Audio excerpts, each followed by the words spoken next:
వందే మాతర గీతం వెలువడి 150 ఏళ్ళైన సందర్భంగా కేంద్ర ప్రభుత్వం ఈ సంవత్సరాన్ని వందే మాతర సంవత్సరంగా ప్రకటించింది. దేశభక్తి ప్రపూరితమైన ఆ నిర్ణయాన్ని గౌరవిస్తూ మనం వందే మాతర నినాదంతో ఈ ప్రసంగాన్ని ప్రారంభం చేస్తున్నాం. వందే మాతరం, వందే మాతరం, వందే మాతరం. మన తల్లి భరతాంబ మతి శారదాంబ, మన కామె జగదంబ మధుమత్కదంబ. తల్లి భారతమాత, మన తల్లి భరతాంబ మతి శారదాంబ, మన కామె జగదంబ మధుమత్కదంబ. మన తల్లి దేహమ్ము మధుర గేహమ్ము, మన ప్రేమ ఆగేహమందు స్నేహమ్ము. మన తల్లి దేహమ్ము మధుర గేహమ్ము, మన ప్రేమ ఆగేహమందు స్నేహమ్ము. మన భారతీయత మానవత్వయుత, మన జాతి ధీయుత మహనీయ కవిత. మన భారతీయత మానవత్వయుత, మన జాతి ధీయుత మహనీయ కవిత. మన మహర్షుల బుద్ధి మహితాత్మసిద్ధి, మన మహర్షుల బుద్ధి మహితాత్మసిద్ధి. మన చిత్తశుద్ధియే మన సంపదృద్ధి, మన చిత్తశుద్ధియే మన సంపదృద్ధి. మన తల్లి భరతాంబ మతి శారదాంబ, మన కామ్య జగదంబ మధుమత్కదంబ.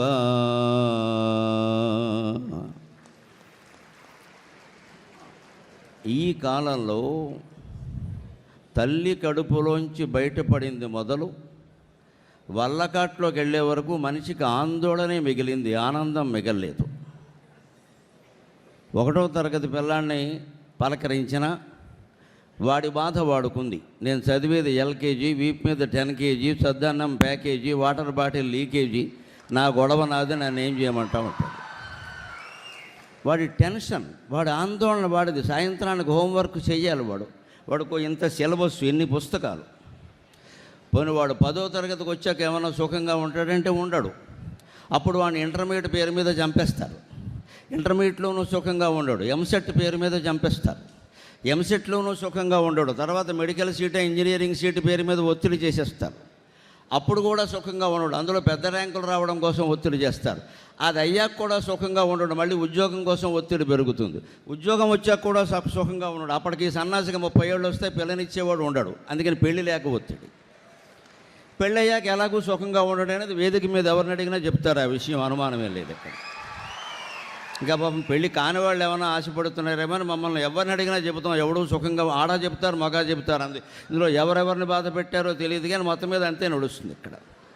జీవితం మొత్తం ఆందోళనగా ఎందుకు ఉందంటే, జీవిత లక్ష్యాన్ని మన మహర్షులు ఏ విధంగా నిర్దేశించారో ఆ నిర్దేశించిన మార్గం నుంచి మనం పక్కకి తప్పుకున్నాం. వాళ్ళు నిర్దేశించిన మార్గం ఏమిటి?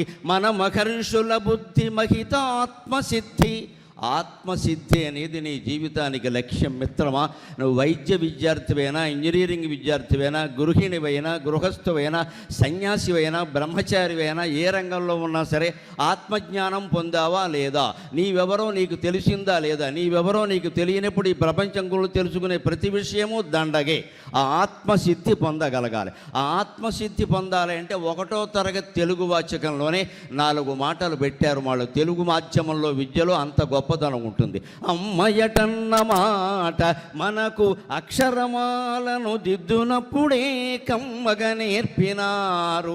అమ్మయటన్న మాట మనకు అక్షరమాలను దిద్దునప్పుడే కమ్మగా నేర్పినారు. తెలుగమ్మల మించిన అమ్మలెవరో ఇమ్మహి, తెలుగమ్మల మించిన అమ్మలెవరో ఇమ్మహి.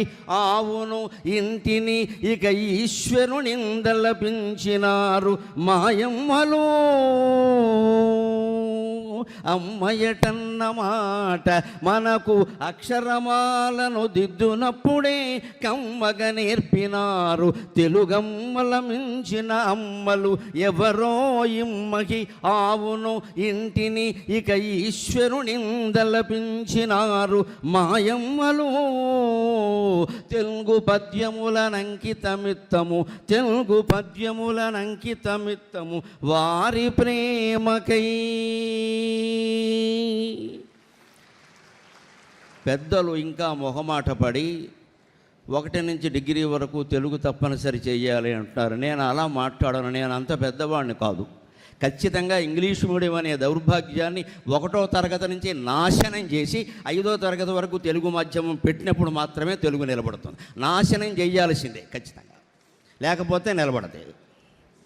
ఈ సన్నాయి నొక్కులు పనికిరావండి. ఇక్కడ ఖచ్చితంగా 5వ తరగతి వరకు తెలుగు మాధ్యమే ఉండాలంటే ఈ తల్లిదండ్రులందరూ ముందు నిర్ణయించుకోండి. మీ పిల్లల్ని ఇంగ్లీష్ మీడియంలో చేర్పించకుండా పక్కన ఒక చిన్న పేదవాడు ఎవడన్నా తెలుగు పడితే అందులో చేర్పించండి అమ్మా, ఖచ్చితంగా బాగుంటే. నా 2 పిల్లల్ని నేను తెలుగు మాధ్యమంలో చదివించాను కాబట్టి నాకు అర్హత ఉందని నేను మాట్లాడుతున్నాను.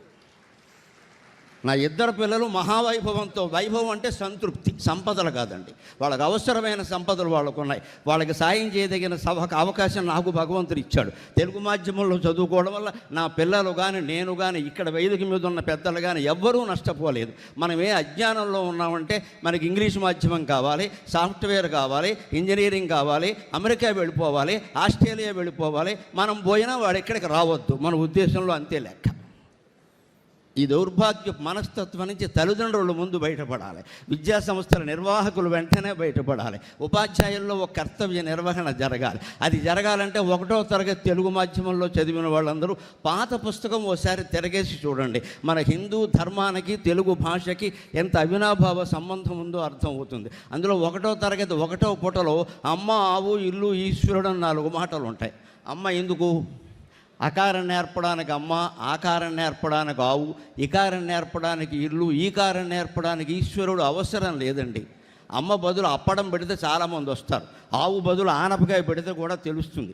ఇటు ఇకారం బదులు ఈ ఇల్లు అక్కలేదు, ఇటక మొక్క పెట్టినా వింటారు. ఈశ్వరుడు బదులు ఈ అక్కలేదు, ఏక పెట్టినా వింటారు. కానీ భారతీయ ధర్మం ఎటువంటిది అంటే మనిషి ఎప్పుడైనా ఏ దశలోనైనా బ్రహ్మచారిగా ఉన్నా, గృహస్థుగా ఉన్నా, వానప్రస్థుగా ఉన్నా, సన్యాసంగా ఉన్నా 4 లక్ష్యాలు ఉన్నాయి. ధర్మం, అర్థం, కామం, మోక్షం. ఈ 4 పురుషార్థాలని సాధించి తీరాలి. అందుకోసం తెలుగు పుస్తకంలో అమ్మ, ఆవు, ఇల్లు, ఈశ్వరుడు అనే 4 మాటలు పెట్టారు. ఎందుకని అమ్మ ధర్మానికి ప్రత్యేక. మనకు అన్ని ధర్మాలు అమ్మాయి చెప్పింది. నాన్నగారు రాగానే లేచి నిలబడరా అని చెప్పింది. ఆయన చేతిలో సంచి అందుకోరా అని చెప్పింది. ఆయనకు కాస్త మంచినీళ్ళు ఇవ్వరా అని చెప్పింది. ఇంటికి అతిథులు ఎవరన్నా వస్తే దండం పెట్టరా అని చెప్పింది. ఇవన్నీ ఎవరు చెప్పారండి? అమ్మ చెప్పింది. పుస్తకాలు చెప్పలేదు ఇవి. అందుకని అమ్మ ధర్మానికి ప్రత్యేక, ఆవు సంపదకి ప్రత్యేక. పూర్వకాలం నుంచి ఈ కాలం వరకు గోదానాలు విశేషంగా ఎందుకు చేస్తారు అంటే గోవు అనేది ఒకప్పుడు కేవలం పదార్థము, జాతి కాదు, ధనం. ద్విగుహు అనే సమాసం తెలుగులో ఉంటుంది. తెలుగులో చాలామందికి తెలుసు, పండితులకి. ద్విగుహు అంటే 2 ఆవులని అర్థం. అది సమాసం. ఎందుకంటే 2 ఆవులు ఒక మనీ యూనిట్, ఒక ధనం. పంచగవం అంటారు. 5 ఆవులు ఒక యూనిట్ అంటే 2 ఆవులు ఇస్తే 2 జతల బట్టలు ఇచ్చేవారు. 5 ఆవులు ఇస్తే ఓ పెద్ద బీరువా ఏదో ఇచ్చేవారు. వస్తు మార్పిడి విధానం జరిగినప్పుడు గోవులే ధనంగా ఉన్నాయి. అంచేత ఆవు అంటే అర్థ పురుషార్థం కింద లెక్క. నాయనా నీకోసం నువ్వు సంపాదించుకోవాలో తప్పు లేదు. హాయిగా పాలు తాగు, సంపాదించుకో, ఆవుల్ని పోషించు, ఆవుల్ని దానమేయి అని చెప్పారు. అమ్మ, ఆవు, ధర్మం, అర్థం. 3వది ఇల్లు. ఇల్లు అంటే ఏమిటండి? సంసారం. ఊడికే బిల్డింగ్ కాదు ఇక్కడ, అపార్ట్మెంట్ కాదు, బిల్డింగ్ ఇక్కడ. నేను ఎక్కడో ప్రకటన చూశాను విచిత్రంగా. Building is yours, EMI is ours. నాశనం అయిపోవడానికి ఇంతకంటే ప్రకటన ఇంకేం అక్కర్లా. బిల్డింగ్ మీది, మీ అప్పులన్నీ మావి అంటే వాడు అయిపోయినట్టే లెక్క. అంటే ఇల్లు నీది, నీ ఒళ్ళంతా మాది, అంతే లెక్క. ఇక్కడ ఇల్లు ఒక్కటే నీది, నీ ఒళ్ళు గొల్ల చేసే పని మాది. ఇంతంత పెద్ద ఇళ్ళు మనకు అవసరమా? అంతమంది విల్లాలు కొనేసి విలవిల్లాడిపోవడం అవసరమా? విల్లా ఎప్పుడు కొనాలండి? ఏ దశలో కొనాలండి? ఇవాళ యువతరం ఎలా ఆలోచిస్తున్నారో. కొన్ని వేల మంది యువతరం ఉన్నారు అక్కడ. నేను మీ అందరి దగ్గరికి వచ్చి ప్రత్యేకంగా మీకే నమస్కారం చేశాను, గమనించండి. నన్ను పొగడ్డం కాదు, నా పక్క నుండి ఫోటోలు దిగడం కాదు. నేను చెప్పిన మాటల్లో ఏ ఒక్కటి ఆచరించినా మీకు ఆందోళన అనేది ఉండదు, నేను గ్యారంటీ ఇస్తాను ఖచ్చితంగా. ఇంకా ఉద్యోగంలో చేరకుండానే ఈఎంఐ ఎలా పెడతారండి? ఈఎంఐ అంటే ఏంటి? ఎవడు మాసికం వాడే పెట్టుకోవడం ఇంట్లో, అంతకంటే ఏం లేదు ఇక్కడ. పోయిన వాడిని అయ్యాం, వాడు మాసికం వాడు పెద్ద కొడుకు పెడతాడు. మన కర్మ, మన మాసికాలు మనమే పెట్టుకుంటున్నాం. ఇక్కడ ఎందుకు అప్పు చేస్తున్నావు నువ్వు? ఇక్కడ ఉన్న పెద్దలు ఎవరినైనా గమనించండి. మా జీవితాలు మేము 200, 300, 400లో ప్రారంభించామండి. మేము పదవీ విరమణ చేసే నాటికి కూడా మా జీతాలు 30,000, 40,000, ఎక్కువలో ఎక్కువ 50,000, 60,000, అంతకు మించి లేవు. అయినా ఇవాళ చాలా ఆనందంగా ఉన్నాం, మీ అందరి చేత గౌరవింపబడుతున్నాం. మిత్రమా, మీరు వైద్య విద్యార్థులు, రేపు డాక్టర్లుగా ప్రవేశించాక పల్లెటూళ్ళలో ఉచిత వైద్యం చేయాలి. ఎవరు చేస్తారు ఇవాళ? డాక్టర్లు. చెయ్యి పట్టుకుంటే వెయ్యి, మళ్ళీ వదిలిపెడితే వెయ్యి. నమశివాయ. పట్టుకున్నందుకు 1000, మళ్ళీ వదిలిపెడితే 1000, అంతవరకు వదలడు. ఇది మానేసి పల్లెటూళ్ళలో వైద్యం జరగాలి. నేను చైతన్యరాజు గారు పిలవగానే ఈ సభలకు ఎందుకు వచ్చానంటే, నా శిష్యుడు రవి ఇక్కడ మెడికల్ కళాశాల నడిపిస్తూ అమలాపురం చుట్టుపక్కల కోనసీమలో తూర్పుగోదావరి జిల్లాలో 11 యూనిట్లు ప్రత్యేకం ప్రారంభించి పల్లెటూళ్ళలో వైద్యం చేయిస్తున్నాడు. ప్రత్యేకంగా పల్లెటూళ్ళలో వైద్యం చేయిస్తున్నాడు. ఆ శిష్యుడు కోసం, అటువంటి శిష్యుడిని కన్నా తండ్రి కోసం నేను ఇక్కడికి వచ్చాను. నేను ఆ దంపతులు కానీ ఆ కుటుంబం కానీ నాకు 30-40 ఏళ్ళుగా పరిచయం. త్యాగం తప్ప భోగం తెలియని మనుషులు వాళ్ళు. ఏం చేద్దాం. మా రాజుగారు అయితే లేస్తే భాష ఇంకో మాట ఉండదు ఆయనకి. అటువంటి ఆయనకు పుత్రులు రామలక్ష్మణులు లాంటి వాళ్ళు ఉన్నారు, మా రవి శశి ఇద్దరు కూడా. వాళ్ళు పల్లెటూళ్ళలో ఈ వైద్యాన్ని వ్యాప్తి చేస్తున్నారు. పల్లెటూళ్ళలో వైద్యం చేయాలి. ఇవాళ మీ వైద్య విద్యార్థులందరూ మీరు చిన్నవారైనా మీకు శతాయుష్షు కలగాలని ప్రార్థిస్తూ నేను కోరుతున్నా. పల్లెటూళ్ళలో వైద్యం చేయడానికి మీలో ఎంతమంది సిద్ధంగా ఉన్నారు? మీరు వైద్యం చేసినా మంచిదే, చేయకపోయినా మంచిదే. దిక్కుమాలని అమెరికా వెళ్ళకండి, అదొక్కటి ప్రతిజ్ఞ చేయండి చాలు, ఇంకేం అక్కర్లేదు. బతికినా చచ్చినా ఇక్కడే, రూపాయి వచ్చినా ఇక్కడే, 1,00,000 రూపాయలు వచ్చినా ఇక్కడే. ఏ తల్లి పాలు తాగామో ఆ తల్లికి ఆ తండ్రికి సేవ చేస్తూ మరణిస్తాం తప్ప మనం ఇతర దేశాలు వెళ్ళం అనే ప్రతిజ్ఞ చేస్తే ఖచ్చితంగా భారతదేశం 5 ఏళ్లలో ఆర్థిక శక్తి కాదండి, మళ్ళీ విశ్వగురువు అవుతుంది, ఖచ్చితంగా జగద్గురువు అవుతుంది. ఖచ్చితంగా నువ్వు పుట్టిన ఊళ్ళో నువ్వు వైద్యం చేయడానికి సిద్ధంగా లేవు, నీకు డబ్బులు కావాలి. నీ పెళ్ళానికి అంతకంటే రెట్టింపు డబ్బులు కావాలి. మీరిద్దరూ హైదరాబాదులో మకాం పెడతారు వైద్యం చేయడం కోసం. ఎందుకు మహాసభలో ఎందుకు నేర్చుకోవడం మనం ఎక్కడ? అందుకని అమ్మ ఆవు, నువ్వు అర్ధపురుషార్థం సంపాదించుకో. ఇల్లు అంటే నీ సంసారం, ఇక్కడ బిల్డింగ్ కట్టుకోవడం కాదు. ఇంత పెద్ద బిల్డింగులు కట్టిన వాళ్ళందరూ మనశ్శాంతిగా ఎవరన్నా ఉన్నారండి? ఎవరి ఇల్లు చూసినా సరే లక్షల కోట్ల ఖరీదు చేసే సోఫాలు కనిపిస్తున్నాయి. ఐరావతం అంత సోఫా ఉంటుంది, పక్కన ఓ చింతామణి పీఠం ఉంటుంది, ఇంకేదో కామధేనువు పక్కన ఉంటుంది. భార్యాభర్త కలిసి కూర్చోవడం నేను ఏ ఇంట్లోనూ చూడలా. వారెక్కరో మొగుడు మొగల్తూరులో ఉన్నాడు, ఆలే ఆత్మకూరులో ఉంది. తెలుగులో సామెత అంటారు అది. ఆలే ఆత్మకూరులో, మొగుడు మొగల్తూరులో. పూర్వమే నయం. ఇప్పుడు ఆలే అమెరికాలో, మొగుడు ఆస్ట్రేలియాలో ఉన్నారు, ఇక్కడెక్కడా లేరు. ఇక్కడ వారు ఫోన్లో మాట్లాడుకుంటూ ఉంటారు. కుటుంబ సంబంధాలు ఎందుకు బాగుంటాయండి?